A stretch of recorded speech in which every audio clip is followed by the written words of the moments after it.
សមុទ្រមានចំនួនប្រមាណលីត្របើយើងរាប់មកផែនដីយើងទាំងអស់នេះតើភ្នំអីដែលមានមនុស្សរស់នៅច្រើនជាងគេកង់អ្វីដែលមនុស្សយើងអាចញ៉ាំបានសង្ក្រាន្តវិទ្យាល័យស្ដៅសន្តិភាពឃើញថាមានមនុស្សមកចូលរួមច្រើនខ្លាំងមែនទែនសម្រាប់ថ្ងៃទី1ហើយសម្រាប់ពេលដែលខ្ញុំបានទៅថតនេះគឺចំពេលដែលគេកំពុងតែលេងបាញ់ទឹកប៉ាត់ម្សៅអីហើយសម្រាប់នៅក្នុងតំបន់ត្រជាក់ចិត្តបងប្អូនទាំងអស់គ្នាហើយនៅក្នុងកម្មវិធីសង្ក្រាន្តនេះក៏មានការលេងល្បែងប្រជាប្រិយអីផ្សេងៗជាច្រើនមុខផងដែរប៉ុន្តែដោយឡែកខ្ញុំអត់បានទៅថតទេដោយសារតែខ្ញុំមានធរៈរវល់នៅពេលដែលខ្ញុំទៅថតនេះគឺដល់ពេលដែលពួកគាត់ចាប់ផ្ដើមលេងបាញ់ទឹកប៉ាត់ម្សៅអីហើយអញ្ចឹងហើយគឺខ្ញុំអត់បានថតអីច្រើនទេបានត្រឹមតែសកម្មភាពពួកគាត់រាំលេងកម្សាន្តសប្បាយប៉ុណ្ណោះតោះអញ្ចឹងខ្ញុំនឹងធ្វើការដើរសួរសំណួរក៏ដូចជាការសំណេះសំណាលទៅកាន់បងប្អូនសិស្សានុសិស្សក៏ដូចជាលោកគ្រូដែលគាត់មានវត្តមាននៅក្នុងទីនោះបាទឥឡូវនេះយើងមកដល់សង្ក្រាន្តនៅសាលាវិទ្យាល័យមួយកន្លែងគឺនៅ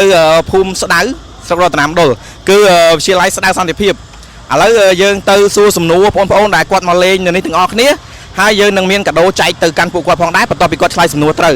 ឥឡូវទៅជួបមួយលោកគ្រូបន្តិចគាត់គឺជាលោកគ្រូកីឡាដែលគាត់បរៀនតាំងពីជំនាន់ខ្ញុំនៅរៀនណាតែឥឡូវទៅជួបមួយគាត់តិចនឹកគាត់ខ្លាំងណាមកយកសួរលោកគ្រូនោះជួបមួយសិស្សអតីតសិស្សបន្តិចលោកគ្រូថ្ងៃនេះសប្បាយទេលោកគ្រូឃើញសិស្សមកច្រើនចឹងបាទសប្បាយទេសប្បាយទេគ្រូលោកគ្រូមានពាក្យពេចន៍អីនិយាយទៅកាន់អ្នកដែលមិនទាន់មកឬក៏អ្នកដែលគាត់មានកម្រិតថាមកថ្ងៃស្អែកបាទសូមប្រាំឲ្យសិស្សានុសិស្សឬអតីតសេរីមុនអីមករំលឹកអនុស្សាវរីយ៍នៅសាលាវិញផងអរគុណលោកគ្រូបាទឥឡូវបើសួរសំណួរណៃមួយបើសិនជាណៃឆ្លើយត្រូវណៃទទួលបានទៅ10កូននោះតើភ្នំអីដែលមានមនុស្សរស់នៅច្រើនជាងគេភ្នំពេញភ្នំពេញគឺជាចម្លើយដែលត្រឹមត្រូវតើ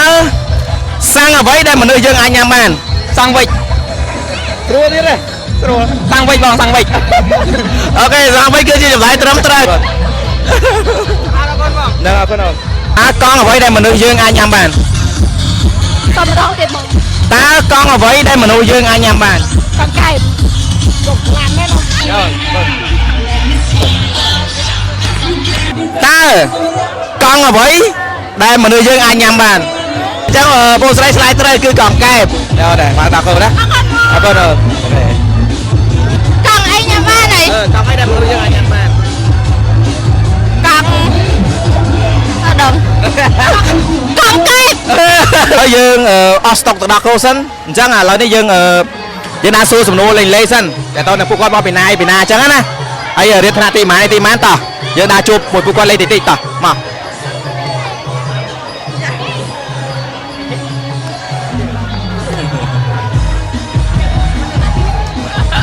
តោះឥឡូវយើងទៅរកអ្នកផ្សេងទៀតដែលសំណួររឿងនេះដាក់រៀង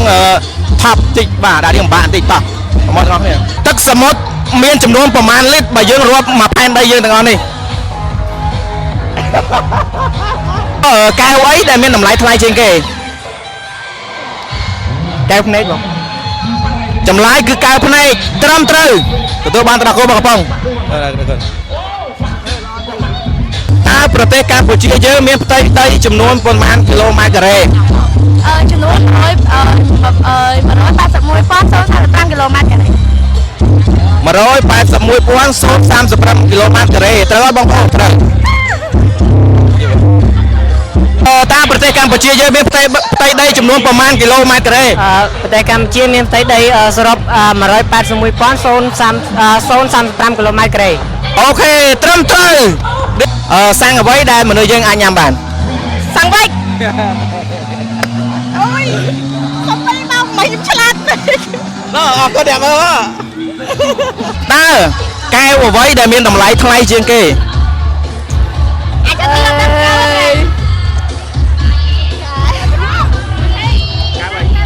កៅនេះកៅភ្នែកអូខេត្រូវកៅភ្នែកតើភ្នំអ្វីដែលមានមនុស្សរស់នៅច្រើនជាងគេភ្នំពេញអូខេចម្លើយគឺភ្នំពេញត្រឹមត្រូវអរអត្រាកូនមកកំប៉ុងអរគុណសំណួរសួរថាតើកង់អ្វីដែលយើងអាចញ៉ាំបានកង់កែបម៉េចកង់កែបគាត់ឆ្លើយថាកង់កែបអូខេត្រូវចឹងណែទទួលបាន10កូនមកកំប៉ុងអរគុណសួស្ដីអូន ភាពសួរ អូនមកតាំងពីខេត្តណា ខ្ញុំមកពីជាវ មកពីជាអូឆ្ងាយឡោះ ឆ្ងាយដល់ហើយ អត់រៀនទីម៉ានហើយ ខ្ញុំរៀនទី9 ទី4ណា